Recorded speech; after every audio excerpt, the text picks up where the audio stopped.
राधे राधे, जय श्री कृष्णा। आप सभी को छठ पर्व की बहुत सारी शुभकामनाएं।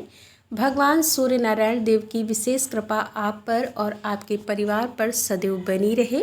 वे आपको सुख, समृद्धि और स्वास्थ्य का आशीर्वाद प्रदान करें और आपको भगवान हरि की भक्ति भी प्रदान करें। ऐसी कामना करते हुए चलिए आज छठ पूजा के विशेष पर्व पर हम उससे जुड़ी हुई एक पौराणिक कथा का श्रवण करते हैं। आइए आज की छठ पूजा व्रत कथा आरंभ करते हैं, क्योंकि इस कथा का श्रवण किए बिना आपका छठ पूजा का व्रत अधूरा रह जाएगा। तो आइए आज की कथा आरंभ करते हैं।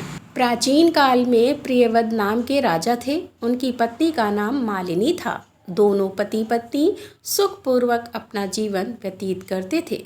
प्रियव्रत अपनी प्रजा का भी पुत्र की भांति लालन पालन करते थे। वे एक धर्मनिष्ठ राजा थे। सभी वैदिक नियमों का पालन करते हुए अपने संपूर्ण साम्राज्य का अच्छी तरह से पालन कर रहे थे। उनके जीवन में किसी भी बात की कोई कमी नहीं थी, लेकिन उनके जीवन में उनके विवाह को लंबा समय व्यतीत हो गया था, लेकिन उसके बावजूद भी उनको कोई संतान नहीं थी। बस इसी बात से वे दोनों पति पत्नी दुखी रहा करते थे। उन्होंने संतान प्राप्ति के लिए अनेक प्रयास किए, लेकिन वे सभी प्रयास निष्फल रहे। ऐसा लग रहा था मानो उनके भाग्य में संतान सुख का उदय लिखा ही नहीं गया था।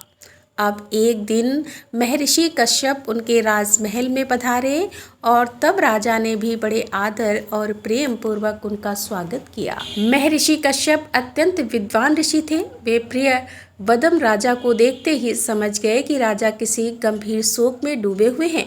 कोई ऐसी बात है जो उन्हें कर रही है। तब ऋषि ने बड़े प्रेम और वात्सल्य पूर्वक राजा से पूछा कि हे राजन, आपके साम्राज्य में हर प्रकार के सुख और समृद्धि झलक रही है। आपके राज्य के सातों अंग सकुशल हैं, लेकिन फिर भी आपके मुखारविंद पर किसी शोक की गहरी चिंता की लकीरें दिख रही हैं। बताइए क्या बात है जिस वजह से आप व्यथित और चिंतित दिखाई दे रहे हैं। ऋषि कश्यप द्वारा इस प्रकार प्रेम पूर्वक पूछे जाने पर राजा प्रियव्रत का हृदय पिघल गया। उनकी आंखों में आंसू भर आए और गदगद वाणी से उन्होंने कहा कि हे ऋषिवर, आप तो त्रिकाल यज्ञ हैं और सब कुछ जानते हैं। मेरे पास इस संपूर्ण पृथ्वी का समृद्धशाली राज्य है। मेरे राज्य के सातों अंग सकुशल हैं, लेकिन फिर भी दुखवश एक बात का है कि मेरी अपनी कोई संतान नहीं है। मेरे जाने के बाद कोई ऐसा नहीं है जो मेरे साम्राज्य की धुरा को संभाल सके। राजा के इस वचन को सुनकर ऋषि कश्यप ने उन्हें सुझाव देते हुए कहा कि हे राजन, भाग्य का लिखा कौन मिटा सकता है, लेकिन फिर भी मैं आपसे यही कहूँगा कि आप एक बार परम भगवान श्री विष्णु को याद करते हुए पुत्र कामेष्ठी यज्ञ का आयोजन करवाइए। अगर भगवान की इच्छा हुई तो अवश्य आपको एक सामर्थ्यवान संतान प्राप्त होगी। ऋषि की आज्ञा को मानकर राजा ने पुत्र कामेष्ठी यज्ञ का संपादन करवाया। महर्षि कश्यप ने स्वयं अपनी देखरेख में इस यज्ञ को समाप्त करवाया।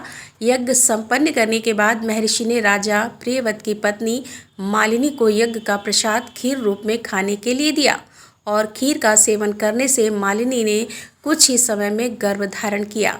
अब राजा को इस बात का पता चला तो वे अत्यंत हर्षित हुए और राजा के साथ साथ उनकी प्रजा भी अत्यंत प्रसन्न हुई।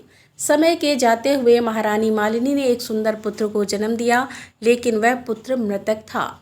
जब यह समाचार राजा को मिला तो वे अत्यंत दुखी हुए। उन्होंने निराश होकर प्राण त्याग देने का निश्चय लिया और जैसे ही राजा ने प्राण त्यागने का प्रयास किया, उसी क्षण उनके समक्ष ब्रह्मा जी की मानस कन्या देवसेना प्रकट हुई।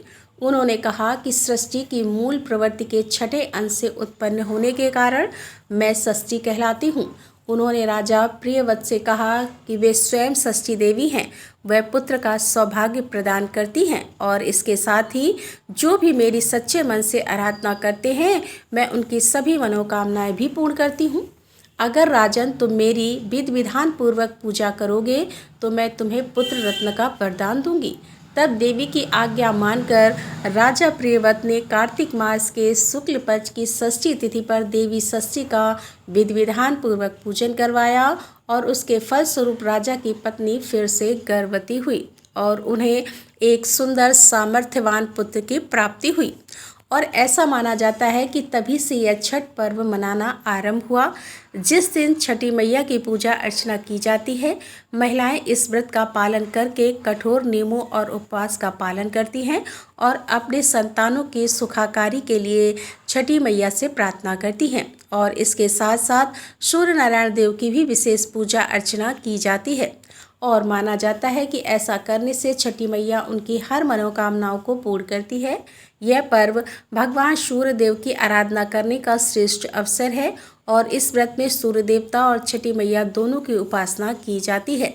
ऐसा माना जाता है कि इस पूजा में भगवान सूर्यदेव और छठी मैया की पूजा करने से समस्त दुख, कलेश और संताप दूर हो जाते हैं और देवी का विशेष आशीर्वाद परिवार पर बना रहता है। इस छठ पूजा के 4 दिनों में महिलाएं कठोर व्रत और उपवास करके छठ मैया की पूजा करती हैं और माता से संतान के सुखद भविष्य के लिए प्रार्थना करती हैं। कहा जाता है कि छठ पूजा का यह पर्व निसंतान दंपतियों को भी संतान प्रदान करने की क्षमता रखता है। छठ महापर्व के तीसरे दिन संध्या के समय डूबते हुए सूरज को अर्घ्य देने के साथ छठ मैया की इस व्रत कथा का श्रवण अवश्य करना चाहिए, क्योंकि छठ पूजा के दौरान इस कथा का श्रवण करने के साथ ही अगले दिन प्रातःकाल में सूर्य नारायण देव की पूजा अर्चना करने के बाद इस व्रत को समाप्त किया जाता है। तो यह थी आज की छठ पूजा की पौराणिक कथा। क्या आप भी आज छठ पूजा का पर्व मना रहे हैं? अगर हाँ, तो हमें नीचे कमेंट बॉक्स में लिखकर ज़रूर बताइएगा।